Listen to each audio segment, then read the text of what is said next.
আসসালামু আলাইকুম, আমি শেখ নাসির। আমি আজকে দেখাবো কিভাবে আপনারা হজের আগে ইহরাম পরিধান করবেন। এই হচ্ছে দুইটা কাপড় থাকে ইহরামের, এটা হচ্ছে একটি কাপড়, এটা আমি পরবো। আপনারা চাইলে যে কোনো একটি কাপড় পরতে পারেন। প্রথমে কাপড়টা আমি ভাঁজ করে নিচ্ছি।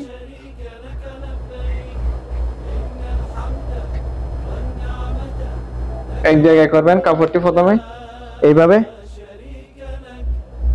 এইভাবে দিবেন, এইভাবে দিয়ে এইভাবে দিবেন, এভাবে দেওয়ার পর এভাবে দিবেন, এভাবে দিবেন।